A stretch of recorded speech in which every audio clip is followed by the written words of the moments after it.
Hey, what's going on, everybody? Welcome back to another episode of KARQ'S Reviews Fan Edition for the off-season, running bi-weekly. To get your gameplay reviewed by me, follow the Toronto Defiant on Twitter and submit your gameplay replay code with your in-game name, your rank, and obviously the code, and you might be featured. With that, let's get this week's episode started.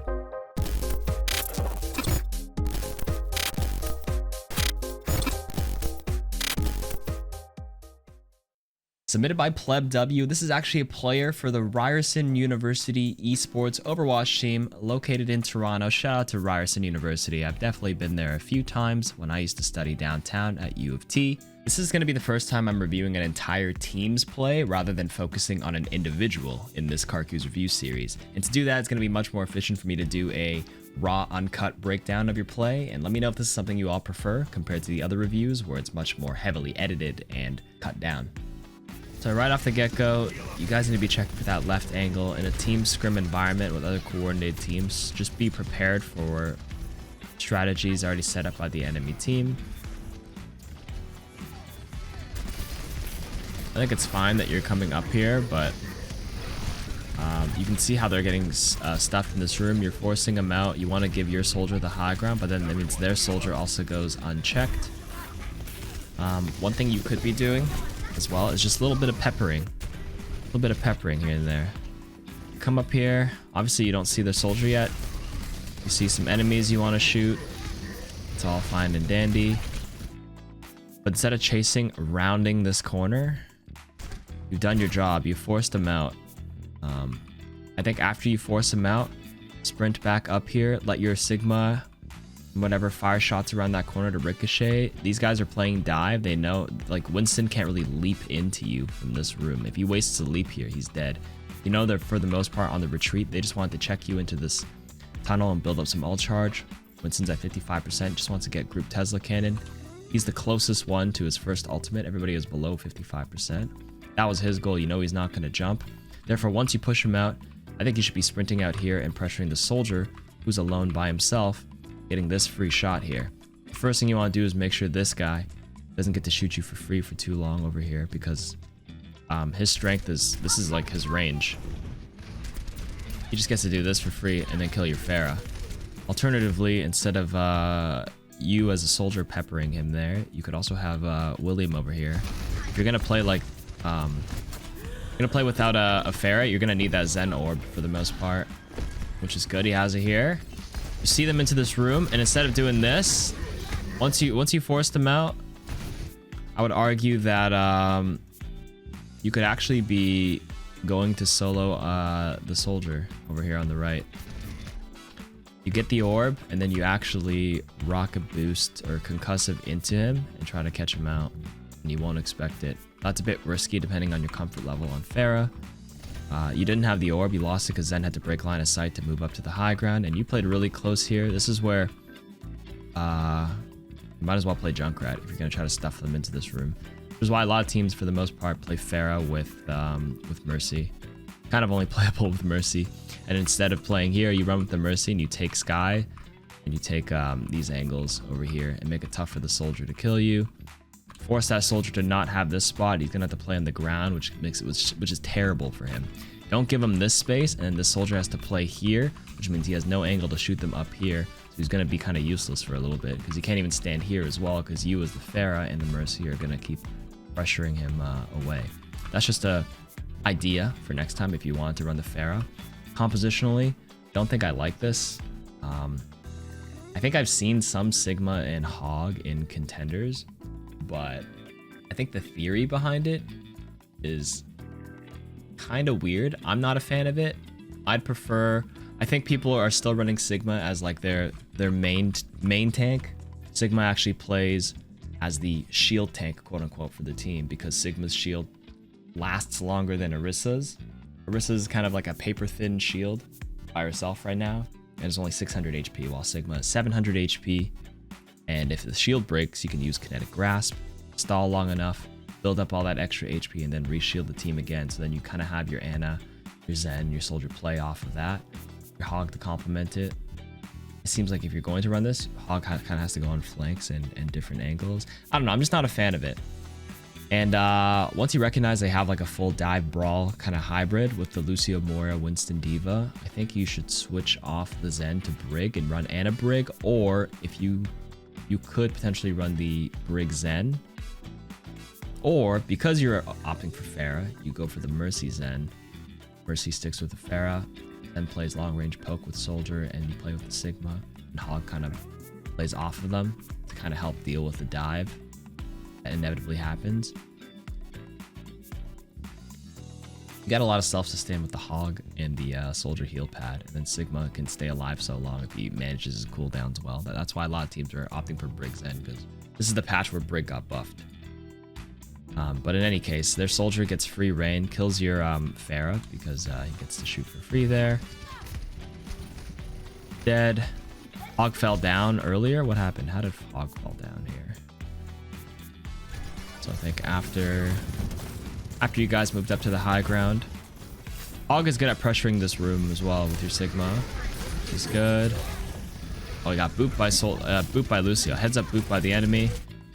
This is kind of dangerous. Once you kind of force them out and you get booped down, if you solo around this corner, you see the entire enemy here, you're literally forced to run and take a breather immediately now, or else you're gonna die. Yep, see, that's what happens. Because the Soldier was left unchecked earlier by either you as a Soldier not peppering him or the Pharah not engaging on him and forcing him down, he's gonna take a lot of damage, which forces your tanks probably to drop. Yep, tank drops down.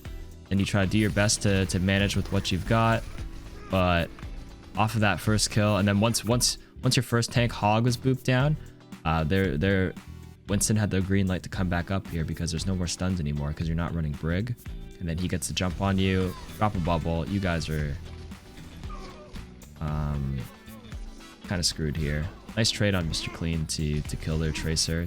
Get a kill before you leave, but this looks like a reset. You guys are gonna have to regroup here. You're gonna come out, farm some all charge. That's good. New Soldier changes. Hold that spray down. Good recoil control. Forcing them back out. The enemy team is doing the same, trying to poke at your door for ult charge, kind of pressure you. So it seems like now you're more hyper aware of that angle. I like how you're checking. You're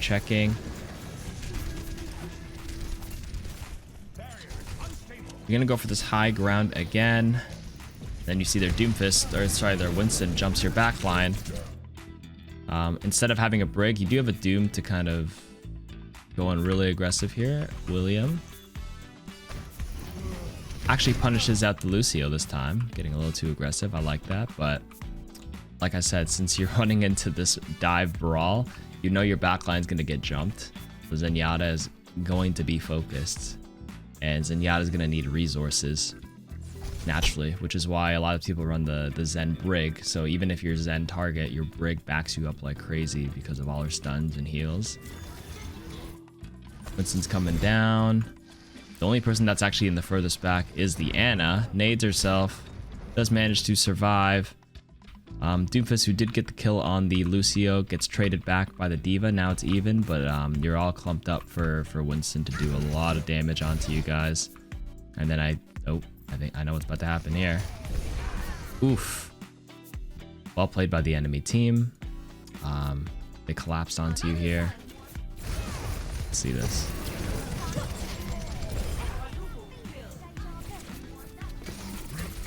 Ooh, wait, why are we ulting here? After losing 4, the idea of solo ulting this makes no sense. Unless you're going to switch. But even if you're going to switch, don't just do more damage that doesn't do anything. You're not going to get a pick off of that against a Tracer who can just blink away, and a Diva right behind going to eat. If you do any damage, all this does is give their Lucio and Moira more opportunity to heal and build their ult charge, right? Don't just ult at the end. Even if you're going to switch. And you're not switching, so that was a mistake right there. Alright, so next fight. The enemy team seems to be giving you this corner this time, so you're going to do your best to get up there, but you're going first before your tanks. Doomfist kind of did clear it for you, but just be careful of doing this. With different teams, they might see this, notice that your tank is behind, and you already have some squishy heroes right in the corner before any of your tanks. And let's say if this Ryan was more prepared and ready, same with this this D.Va, they could just go for a cheeky pin or something, a short pin, and actually get a fast kill.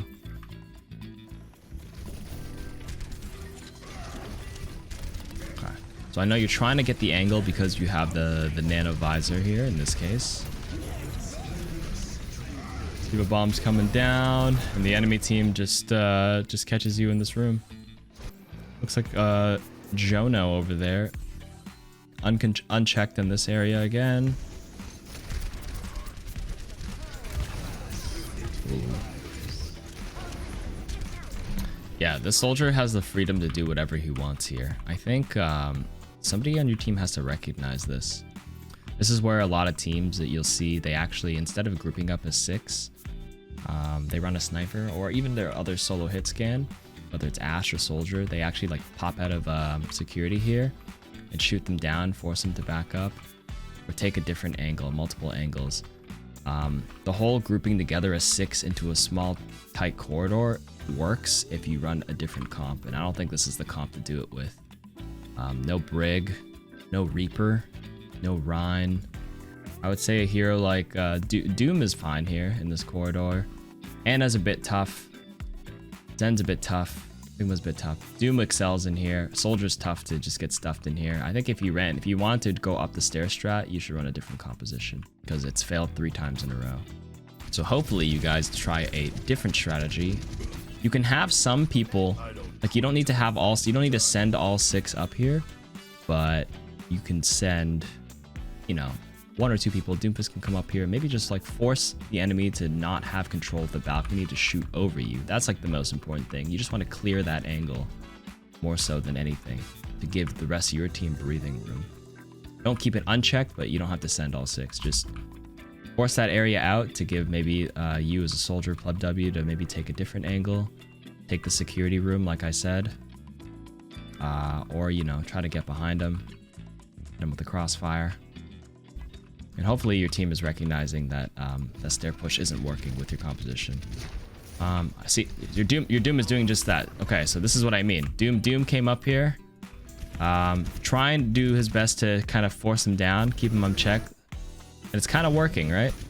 The other team kind of went up and they kind of backed off. They got a little scared, and that's all it is. And now your team is not going up there. They're just gonna fast engage at main with your Sigma's ultimate. Ooh, unfortunately misses. But although your Sigma missed any targets, it did immediately force 3 ultimates. Sorry, 3 ultimates here. Coalescence was here. It got stunned out of it from your Doomfist, which is nice. Visor and Beat were popped immediately for 1. That's not a bad thing. You only got a minute left, but it's going to be very hard to win off of a defensive Lucio Beat like that. Yeah, that Visor kills your Anna. Your Doom does ult too. Still not the worst trade, 2 for 3. But the minute you went 1 ultimate for 3, I think you should just concede the fight, dry fight. Just die here. Don't waste any more time. You're running out. Right, so you're trying to clear some angles, and this is where you go for the off angle and the visor. See, this is good. And you kill the Lucio here. So this is what I was saying earlier. I think taking a different angle to spread the damage threats is really good. Soldier's pretty self-sufficient unless he gets solo dive. They switched off the Rhine. They switched off the Winston to the Rhine, so D.Va's gonna try to like solo and keep you out of it. You actually get a pick on the Lucio there. What happened?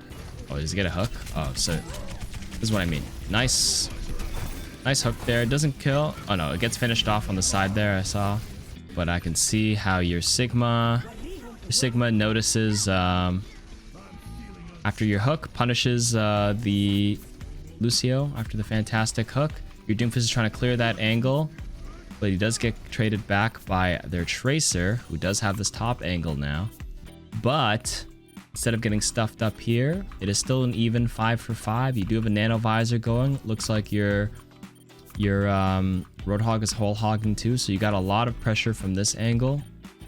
Hopefully Anna doesn't get solo killed by their Tracer, but because they're not on Winston anymore, this Reinhardt's going to have to keep his shield up the entire time. This Moore is just going to sit in pocket because you have a visor threat. And you have a whole hog threat. Like, this Ryan has to shield. There's no way he doesn't. So after this visor happens, yeah, see, he has to run here. You probably didn't have to self-heal there. You see the soldier, he's low. I think you can just commit onto him or commit onto this baby diva, one or the other. Okay, so he's kind of getting away right now. The Roadhog chased the soldier. Remember, their Ryan was behind you, same with Moira. Your baby diva's on the right. No confirmed kills yet. Looks like your Ana ends up finishing the soldier. Ryan does get a shatter. This is messy. This is messy. We need some target focus here, so a little messy, but you guys do manage to inch through and clean the fight up. I think what you could have done here, W, after getting that nano visor earlier,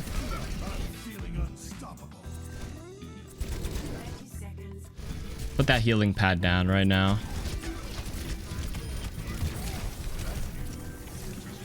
So many people are low. You either commit onto this guy. I think you have three options. You either commit onto the soldier, you're gonna commit on that baby diva that you saw here, or you just take the new elevator and come up here, because you remember that Ryan was super low when you first engaged here. Remember we saw him back in the corner with almost a cracked shield with the Moira. Or you come up here and just harass these guys permanently. Now this Ryan has to put up his shield again, and he literally cannot reach you. So you had three options. I think the fourth option, which was you standing on the ground here, might have been the worst one, because you actually got into the Ryan swing range and you got swung at twice. Right? I think it's so important right here. As you see, 1, 2, and then now you're forcing your Ana to send resources into you to keep you back alive, and you got shattered too. It's just important as a teammate in scrim environments to have as little resources as possible. Like your team, like your supports and your tanks or whatever, want to put resources into someone that needs them, but obviously you don't want somebody else to require resources as well when someone else needs them. So your tanks are taking the brunt of the damage. You want your Ana to, you know, always be pocketing the tanks, and you as a DPS, like a soldier, you want to be taking as little damage as possible, where possible, as to not take resources away from your tanks, right? And getting swung at twice now forces the Ana to have to heal you twice, you know, 150 health, and not heal the tanks. And that makes a big difference in terms of what you can do. But eventually you chase down the Rhine, but you're winning just based off sheer numbers, but this could be like a lot cleaner in terms of how this was executed.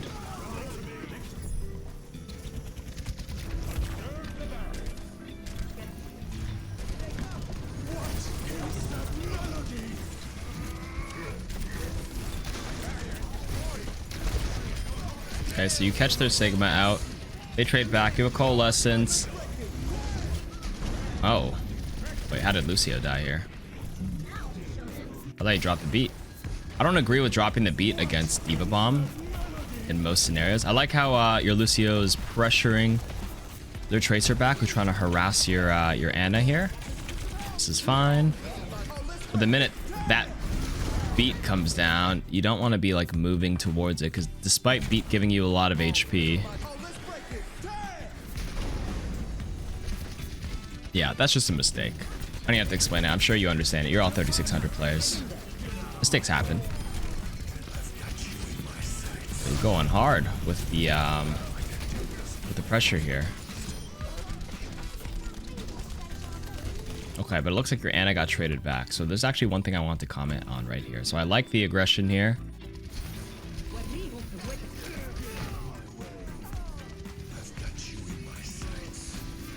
I like the aggression here. But you see how your Ana just died immediately? Your Ana is now alone here versus their Tracer and their Winston. And I know you were nanoed and you're popping off and killing their backline, but then the enemy team heads up play, seeing that the cart was being pushed alone, and then gets jumped on. So there's two ways you alleviate problems like this, getting caught out like this.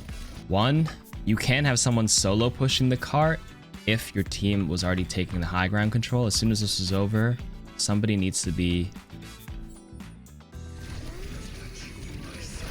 moving up to the high ground. coming up here and making sure their Winston doesn't get to walk out here, or the Tracer never makes it up, but the Tracer snuck up over your head. Or number 2, you actually don't need to be on the cart yet. The cart was right here. You can just, as an Ana, just play with your team until you convincingly have everybody dead and then move the cart together. Because when one person's isolated like this, you don't really contribute to the fight in this case. And how much payload distance do you move? You move from here to here, but then you died, and now it's going to be stalled until your team comes back anyways. So let's just say the cart was here. You went all the way here. You never died. You kill everybody here. It's over. Then you move back. Then you move the cart together back here. It's like not that much of a distance because you know there's going to be a second fight based on where this cart is at some point. It's either going to happen around here or here. So regardless, this little distance doesn't matter. I think it's just better to play with the team, win the fight convincingly, then move it together to make sure nobody gets caught out like this, especially with a dive brawl comp like this. It's very easy for them to jump on someone who's caught out of position, right? Just like this. You're dead. Boom. Does that make sense? Despite your Ana dying and you killing off the rest of the enemies, they're going to retreat because they know they took out your Ana, but they know you guys just won the fight. You have numbers. Doomfist goes in hard. Almost gets the kill. Actually kills the Tracer. So you definitely have space. I like this. Take the high ground. Perfect. See, this Winston's doing his job and trying to force you out. They know they don't want to give you this high ground. So good heads up play by coming up here to begin with. Punch him off. I would say don't drop. I don't think your Sigma should have dropped, because now you all drop here and you give this up. Now Winston comes back up. I'm glad your Doomfist decided to stay. At least somebody's here to force him off. I really think Hog could have just played on the ground here, and Sigma stands right here, pressures one of these doors, shields here, or pressures this door from this angle. They can't do anything about you, and it's gonna have to force them to jump up again. Looks like you got pushed out alone here by their diva, which is also one of the reasons why I think you could have went up to the high ground as well. Instead of playing middle here, you can be here early, but then you just got to get out of here. I'm not a fan of this angle because it's tough to see here. You don't get your left side of check counted for, and then they can actually go on top of you if your teammates aren't there. So what happens here? Come back out here. Your diva sees you. You get dynamited, she pushes you, and you get killed. It's just so much easier for the enemy to punish someone here. Dynamites are easier to hit here versus all the way up there, right? Anyways, you can see the power of that high ground. Your Doomfist kind of popped off here, which is really nice. He stayed, forced him down, take the punch. Their Lucio comes back down, 2 of them are down. They can't deal with you. Then you get a huge jump on their Ashe. You have your ultimate available.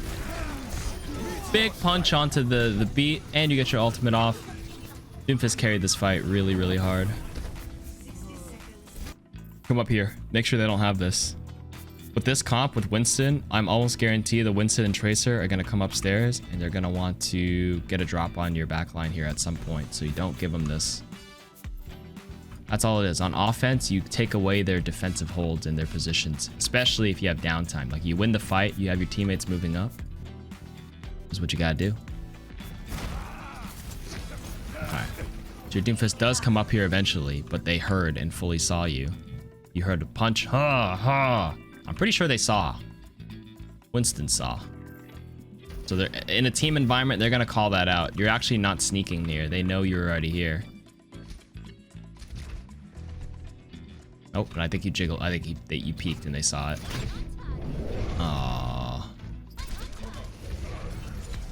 They're gonna drop on you from high ground, aren't they? Yep. That's what I meant earlier. They're all just gonna collapse on you. So it's very easy for me to say and read what's happening, obviously, because I'm in spectator mode, but these are the kind of things you'd have to recognize in, you know, in scrims and teams like this, right? Like, just, I feel like a lot of teams focus on their offensive execution. What are we gonna combo next? What are we gonna do next? But they always tend to forget what the enemy is going to do and read what they're going to do and reactively base their strategy off of that. So, and the only reason why I say this is because obviously I just play a lot of ranked, and I've climbed very high in solo queue, but I had my taste in playing in a team environment in a tournament for the first time last month, It's full of streamers, notable streamers. They're all like 4,600 peak players. And we lost to like a 43, 4,400 team because they were more refined and they had much better execution than us. And they capitalize on our solo queue ranked tendencies, you know, where we didn't move as a team. We didn't take like certain players on my team were like, okay, we'll have one player come up here, but then, you know, they sweep them off and then they just jump on us. We weren't ready for what they were going to do for us. We were just focusing too much on our offensive combos because that's all we know, instead of anticipating what the enemy is going to do and playing off of that. Like, an entire strategy for some teams is to just fully react and know what the enemy team is going to do and play off of that instead of looking for an offensive combo. And in a 36, 3,800 environment, but let's be real, we're not owl players. None of us are owl players, right? Those are all like the 46, 4,700 solo players, but in a team environment, coaches, scrims, all these hours of analysis, they know what they're going to do and they read their opponents. And the best thing about 36, 3,800 players is, you know, they're not an owl, and you know the enemies are going to make a ton of mistakes. Even if they prep something ahead of time, someone's not going to be on the same page. And I've seen that a lot. You're able to catch out their Lucio a lot, but on the flip side, they're able to catch out you guys a lot. So it's less about executing your own offensive strategy, but punishing the enemy's strategy and enemy's rotations.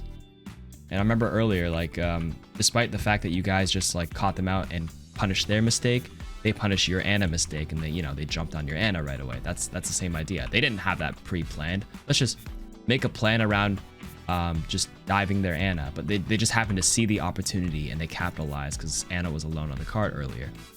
And this is what you kind of have to do. Once you lost Doomfist, they're just capitalizing on, okay, they lost their high ground control. Let's just drop on them. But the minute, what you guys have to do is be like, okay, so you have to work with what you have. Your Doom died earlier to the pulse bomb on the tracer up there. What do you do now? You should be expecting them to drop from that high ground and just be ready. Instead of moving forward anymore at that point, anticipate them coming down. They're going to eventually drop down. You have a Roadhog. You're ready for them. This is where Zen backs up even more. Ana doesn't play here. I remember I actually played Hollywood in that scrim team, and I remember I had Samito on my team, Harblue, our stream team. We were anticipating it. Samito was calling, this is what's going to happen. You, KARQ, I'm on Zen. Play all the way back here. And I recognized he was anticipating, and it was perfect. I was able to dodge the EMP completely and just harass and Discord orb or whatever all the way from back here because we were ready for it. And those are the kind of adjustments you kind of have to make as a team. The worst is when you prep for something and be like, wait, this isn't what's supposed to happen. The enemy is not here. They're running this comp. What do? We panic, we freeze up, we got nothing prepped anymore. Yeah, without making this VOD too long, those are the final thoughts I wanted to say. This was a lot more of a raw review because for a team thing, it's hard to edit this down. I just kind of wanted to give my thoughts out. I did a bit of cut and pasting, but hopefully you found that sort of insight useful. The biggest thing is I think you guys could change your team comps, and like I said, you probably had maybe this comp you guys prepped and planned out ahead of time, but once you recognize what they're running, you know, make adjustments. That's all it is. I think teams that don't make adjustments or don't have plans for adjustments and counter shots, like they only have one strategy in mind, you have to be ready for what the enemy team runs. I think the enemy team made a couple switches. Their Winston went to Ryan, went back to Winston. I think they're on Soldier, they went to Ashe.